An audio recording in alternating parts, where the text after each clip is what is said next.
What's good, everybody? It's your brother Mad Black, the most dangerous and the most toxic black man on the internet, and I am black up in your face again with some more pro-black commentary. We are coming up on the summertime, and summertime is a big time for film releases, and we're coming up on one particular film in the month of June, and that is the new Flash movie starring Ezra Miller. And I still see people out there very excited for this film. I still see people, looking forward to seeing the story or the special effects, or, they want to see Michael Keaton return as Batman in this film. And I have to say, this is one of those films that had, maybe it been years ago, or maybe I did not know the type of degenerate that Ezra Miller is. I might be somewhat excited to see it, but I am not.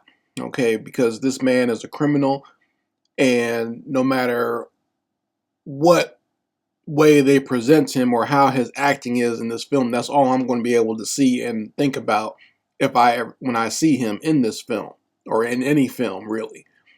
And the main thing that I think about is not just him being a criminal, but the hypocrisy of all the people out there that support him and will do whatever they can to just kind of glaze over his criminal activity and the things that he's done and make it seem like it's okay because, hey, this is a fun, popular film and it's part of a popular comic book universe. So we should just forget all about his personal issues and enjoy the film.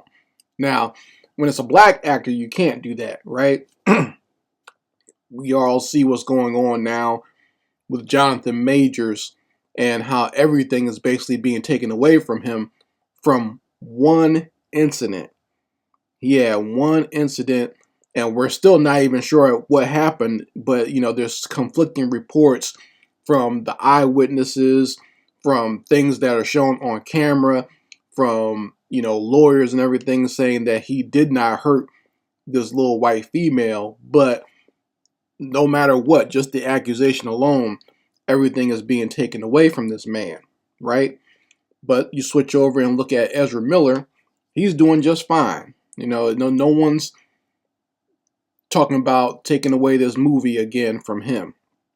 And what interesting quote that I saw not too long ago was one of the production designers on the film says audience will forget Ezra Miller's crimes after his on-screen performance.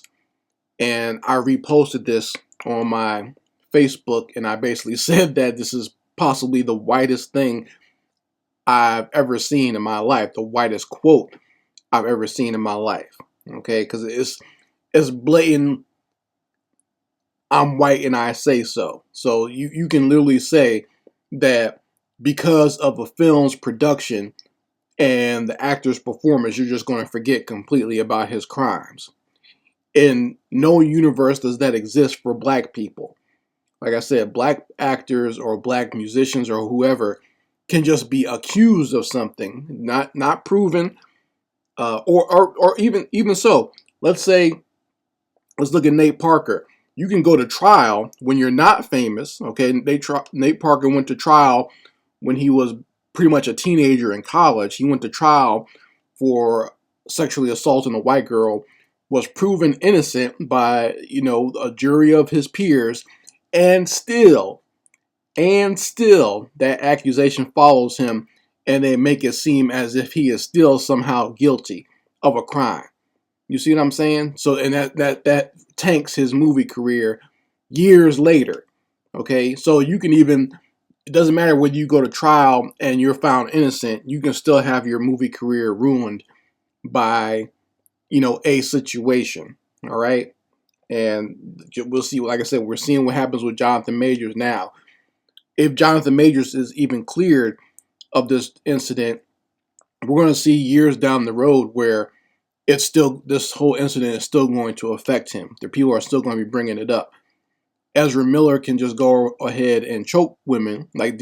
No one brings that up. No one brings that up that he choked somebody, that he busted some girl's head open with a chair. No one brings up the fact that he tried to break into someone's hotel room. while they were in there, and they had to call the police on him. No one wants to bring up the whole incident of him kidnapping a child, and taking her across state lines and everything, and trying to getting her mind all mixed up in his little cult-like world. No one wants to bring up stuff like that. It's rare that you even hear anything like that. And what was interesting was when I posted this quote from the production designer on my Facebook, someone was saying that they didn't know what, they're still not sure exactly what crimes that Ezra Miller committed. And I didn't really blame him for that because the media does not focus on it as much. The only reason I'm able to even repeat these things is because I did research on him and found out what he actually did.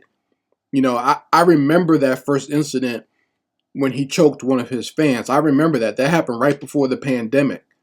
Like right before the outbreak and everyone had to go into quarantine. Like I think that's actually what saved him from that incident. It would have been bigger news, I think, anyway. But I mean, the way they buried it, maybe not. But I feel like that would have been bigger news. But the pandemic kind of pushed that out of the way because it happened like right around the same time. He was in some store. A fan went up to him, and it looked like they were playing at first, but then he choked her. He literally put his hands around her neck and tried to choke her out. I was like, he looked crazy doing that, right? And that's not the only thing he's done. And this was on camera, by the way. And no one seemed to, pay any real attention to it. I saw like a few news outlets bring it up, but for the most part, the pandemic kind of just killed that whole story.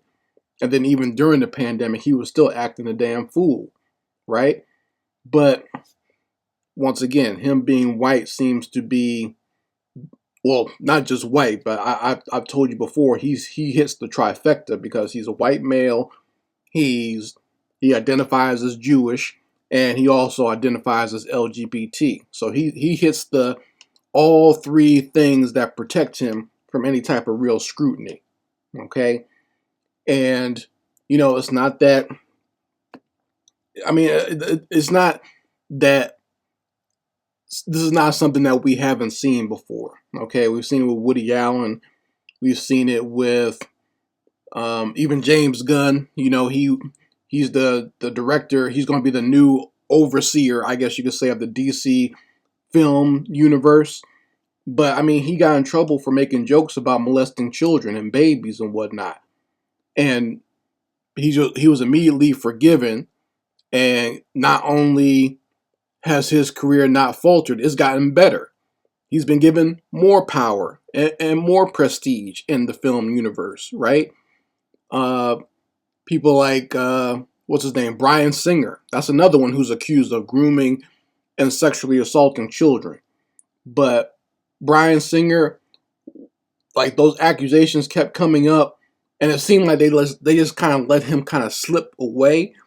And what Bryan Singer does now, he kind of works more behind the scenes. He's not so much as a upfront filmmaker like he used to be, but he still works behind the scenes as a producer. He still has power within the film industry.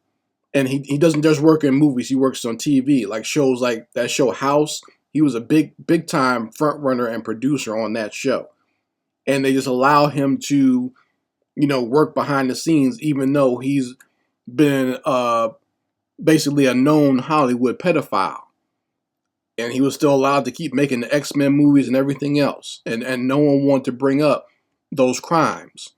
So the whole thing going on here with Ezra Miller is not that out of the ordinary. This is the type of nonsense that happens in Hollywood. But once again, black men, you do anything, your ass is grass forever. And white supremacy is the lawnmower.